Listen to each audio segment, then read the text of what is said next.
नमस्कार दोस्तों।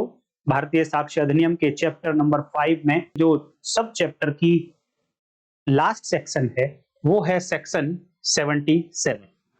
इस सेक्शन को आप अगर पढ़ेंगे तो आपको हेल्प मिलेगी बाकी सेक्शंस को सीखने में, लॉ को किस तरीके से पढ़ा जाता है ये सीखने में।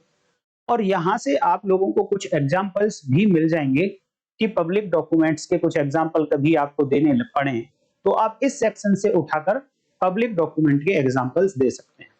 यहाँ पर बहुत सारे एग्जाम्पल्स पब्लिक डॉक्यूमेंट के दिए गए हैं।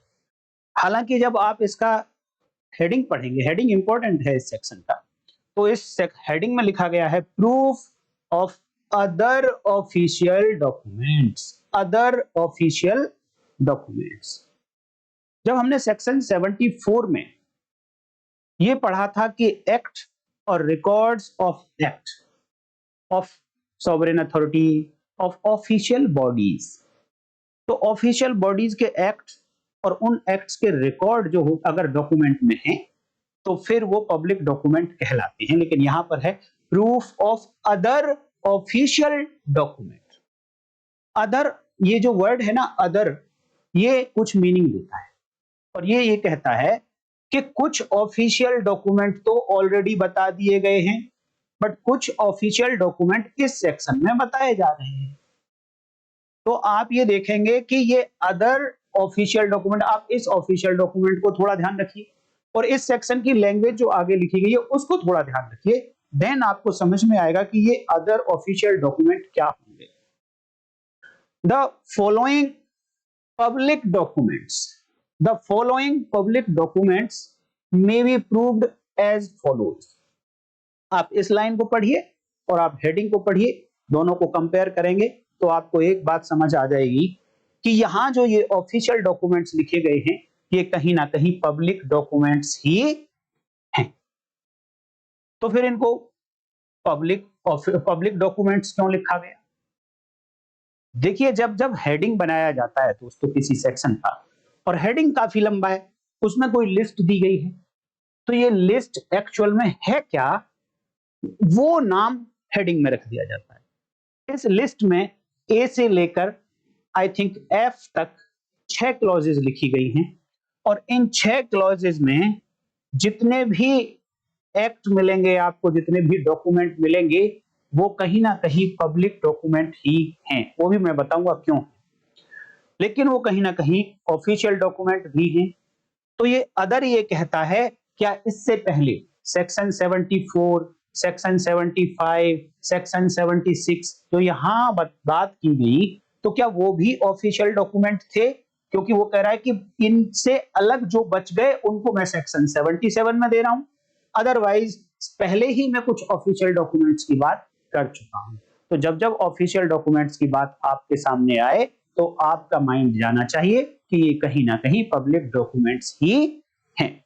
और आपको और कंफर्म करता हूं, देखिए कहता है द फॉलोइंग पब्लिक डॉक्यूमेंट्स, अर्थात नीचे जो लिखे जा रहे हैं ये हैं क्या?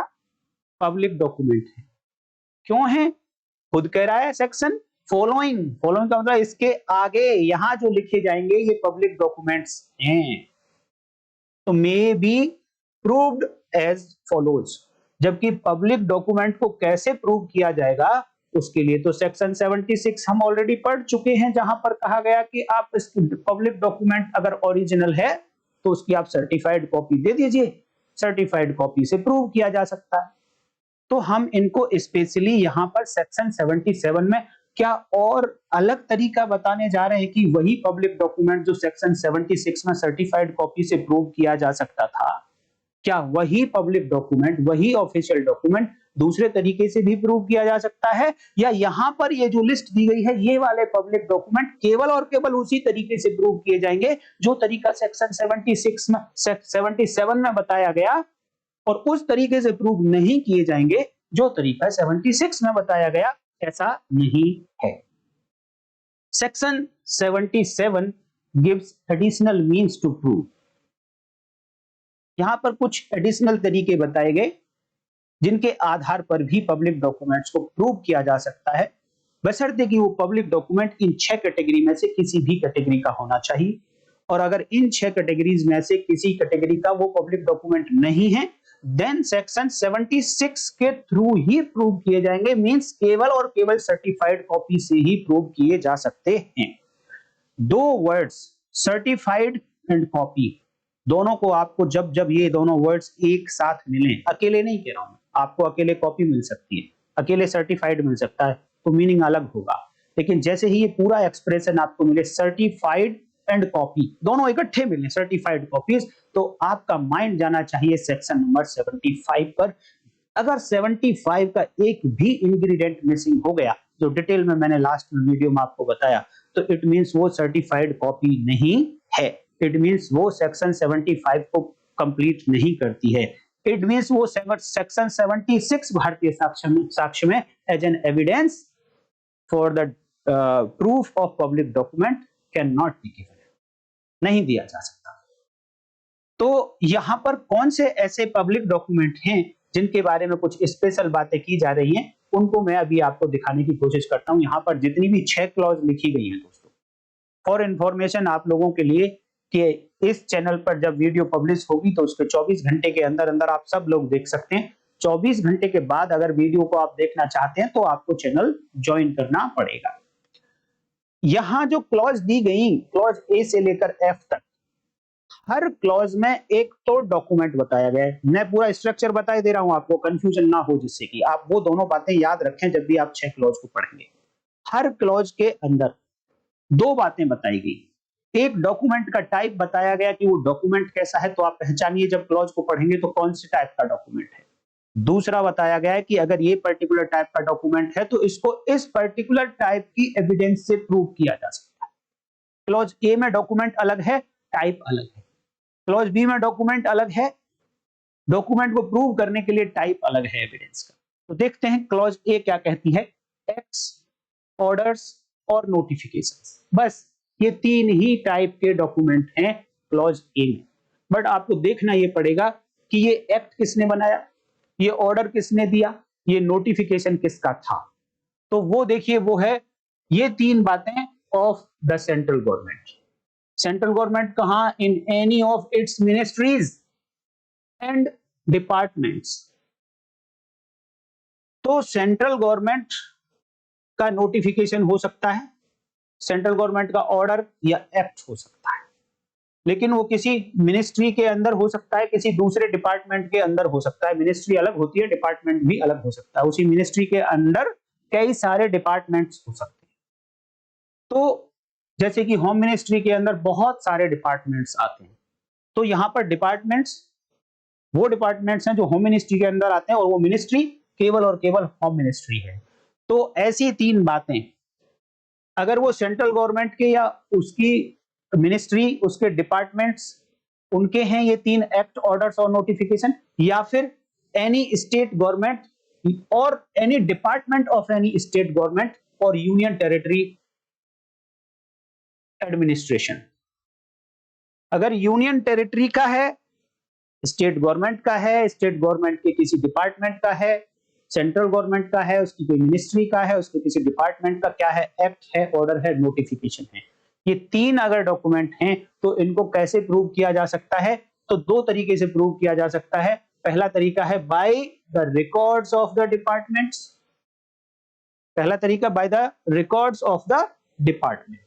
लेकिन ये रिकॉर्ड कैसा हो, इसको एक्सप्लेन किया, certified by the head of those department respectively. ये डॉक्यूमेंट रिकॉर्ड तो होगा उस डिपार्टमेंट का जिस डिपार्टमेंट का एक्ट, ऑर्डर और नोटिफिकेशन है, लेकिन वो सर्टिफाइड होना चाहिए। अब यहां पर ध्यान देना, मैंने आपको इसीलिए पहले बताया था कि एक फ्रेज है सर्टिफाइड कॉपीज और एक फ्रेज है सर्टिफाइड और एक है कॉपी। सर्टिफाइड कॉपीज जब ये दोनों इकट्ठे यूज होंगे देन सेक्शन 75 पिक्चर में आएगी। अकेला यूज होगा तो सेक्शन 75 पिक्चर में नहीं आएगी। और यहां पर केवल केवल अकेला सर्टिफाइड यूज हुआ है, तो यहां पर ये सर्टिफाइड कॉपी नहीं है।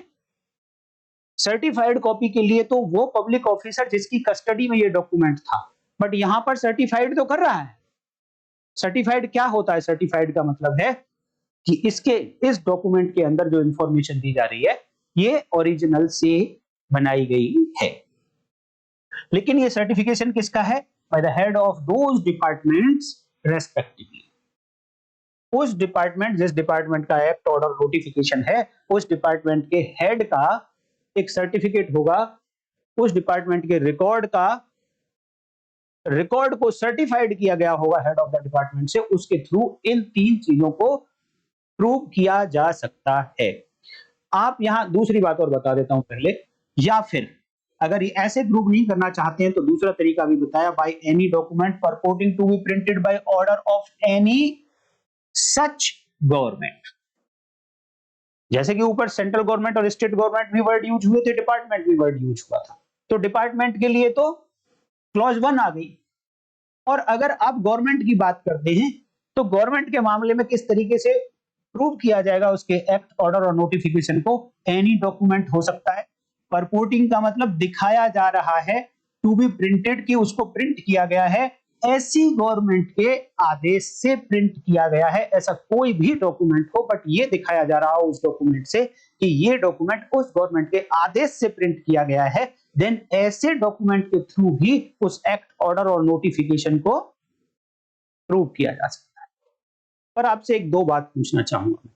जब आपने सेक्शन 52 भारतीय साक्ष्य अधिनियम पढ़ी तो वहां पर बताया गया था कि court shall take judicial notice of the following facts, और उन फैक्ट्स में ये बातें थी जो यहां क्लॉज ए में लिखी गई हैं।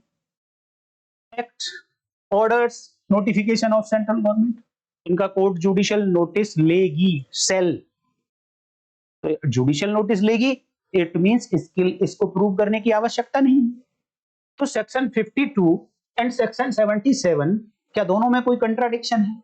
बिल्कुल नहीं है।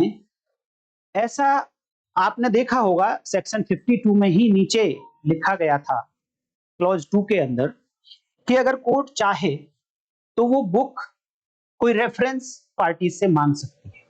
वो कह सकती है ठीक है मैं जुडिशियल नोटिस इनका लूंगा, कोर्ट कह सकती है, बट आप मुझे रेफरेंस तो दीजिए, मुझे बुक तो दिखाइए कि कहां पर ये ऐसा लिखा गया है।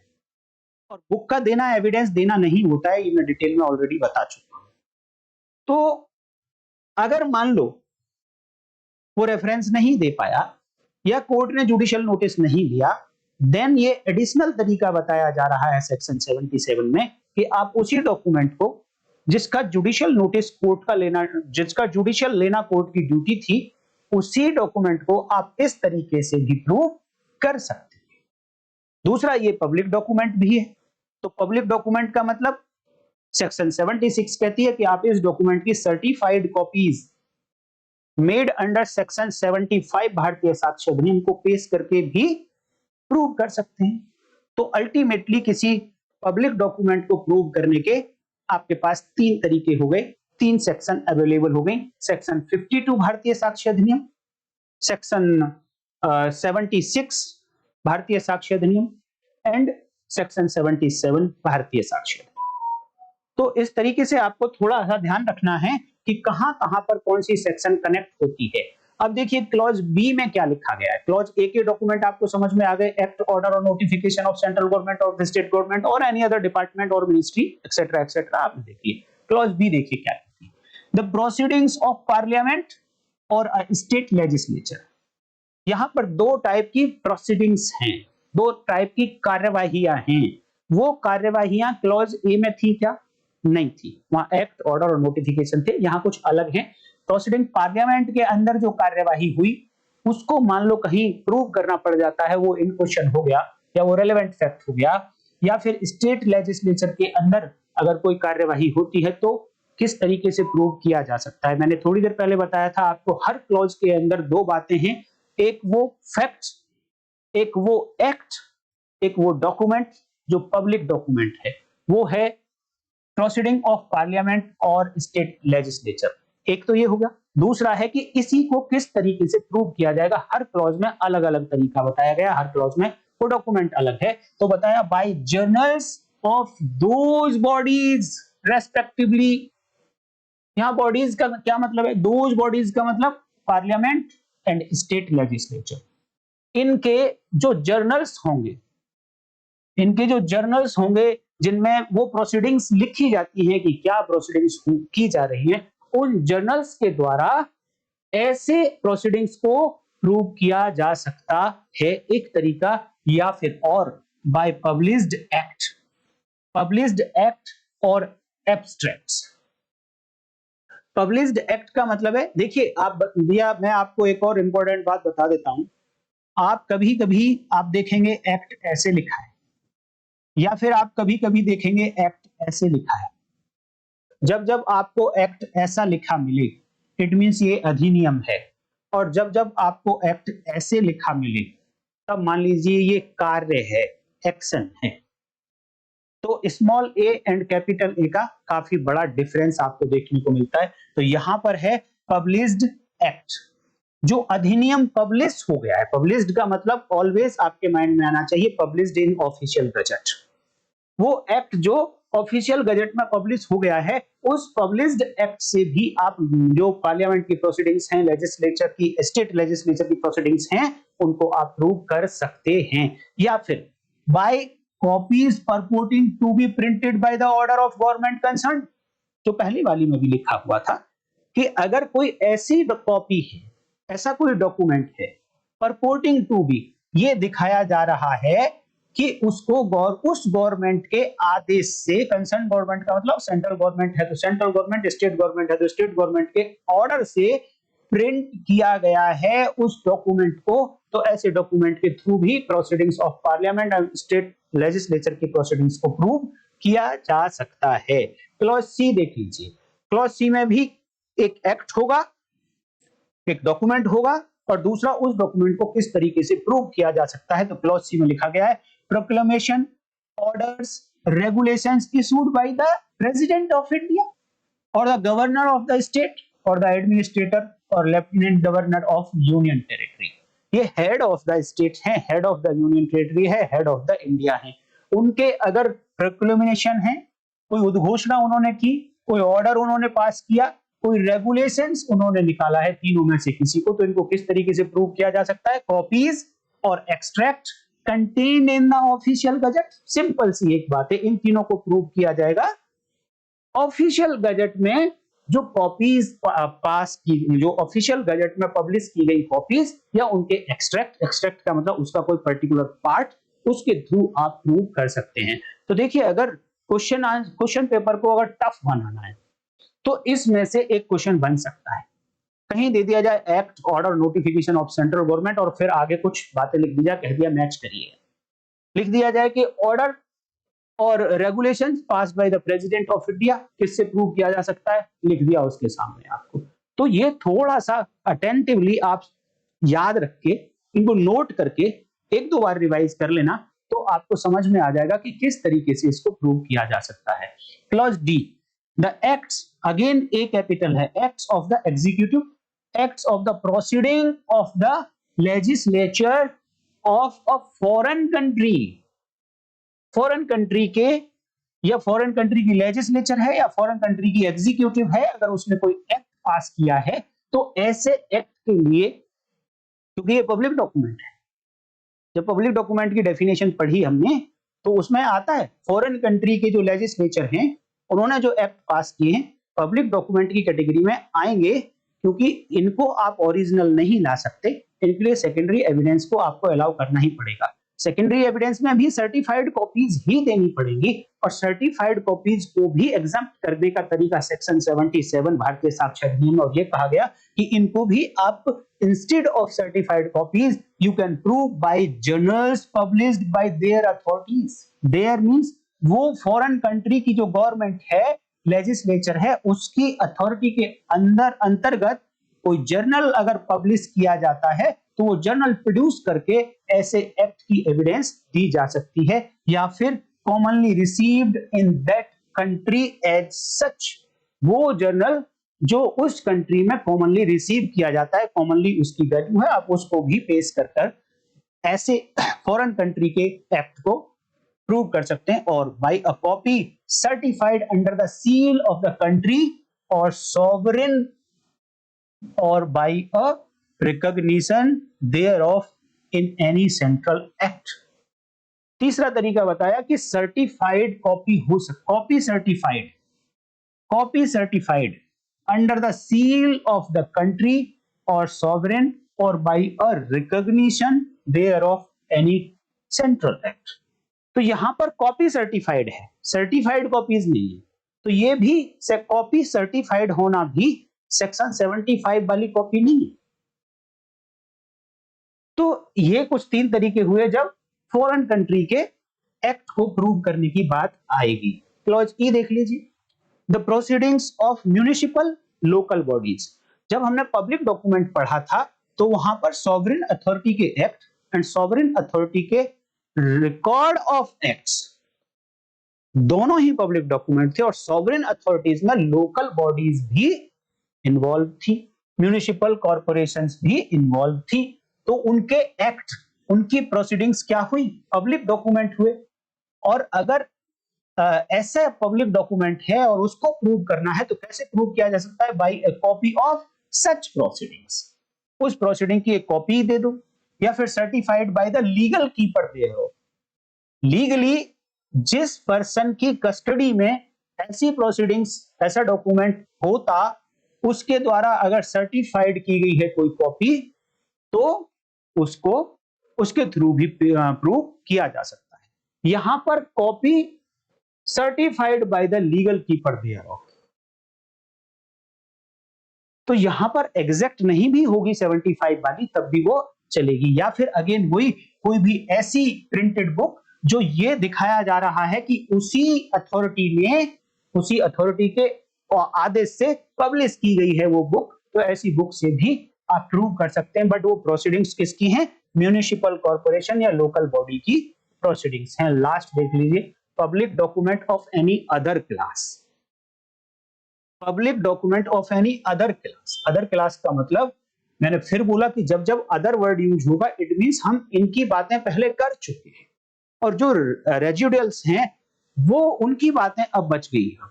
इट मींस क्लॉज ए से लेकर ई तक 5 टाइप के जो डॉक्यूमेंट की हम बात कर चुके हैं पब्लिक डॉक्यूमेंट्स, उनसे अलग कोई दूसरे जो डॉक्यूमेंट हैं इन अ फॉरेन कंट्री, लेकिन वो डॉक्यूमेंट कहां, फॉरेन कंट्री, और अपने कंट्री के कहां, वो फिर से 76 में चले जाएंगे। और बाय द ओरिजिनल और by the copy certified by legal keeper thereof, already बता चुके हैं, with a certificate under the seal of notary public और एन इंडियन काउंसिल।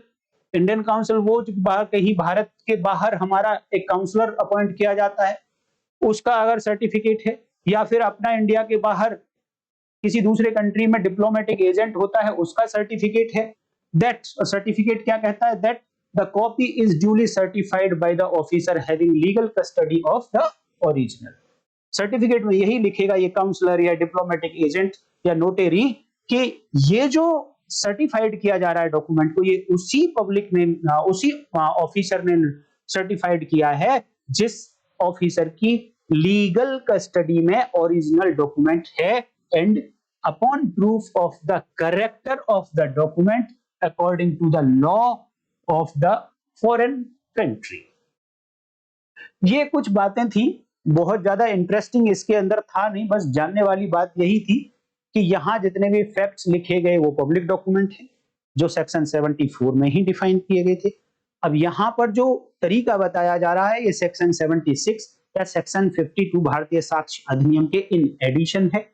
दूसरा तरीका बताया जा रहा है, ये ओवरराइड नहीं करता है किसी दूसरी सेक्शन को, किसी दूसरी सेक्शन को बार नहीं करता है। किसी दूसरी सेक्शन में कोई मोड ऑफ प्रूफ दूसरा बताया गया तो उसको बार नहीं करता है। अगर पब्लिक डॉक्यूमेंट ऐसा है उसको आप ओरिजिनल लाकर प्रूव कर सकते हैं तो कर दीजिए, ये सेक्शन कभी रोकेगी नहीं, 76 कभी रोकेगी नहीं, क्योंकि वहां पर भी मे वर्ड यूज हुआ है और यहां पर भी मे वर्ड यूज हुआ है।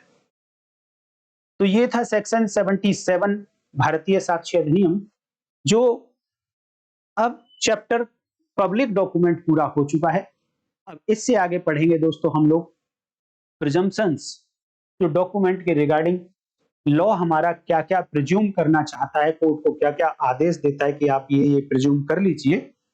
अब नेक्स्ट सब चैप्टर होगा, और अगेन चैप्टर 5 के अंडर ही हम चल रहे हैं, और वो होगा प्रिजम्पशंस एज टू डॉक्यूमेंट्स। और फिर नेक्स्ट वीडियो में मिलते हैं सेक्शन 78 भारतीय साक्ष्य अधिनियम के साथ।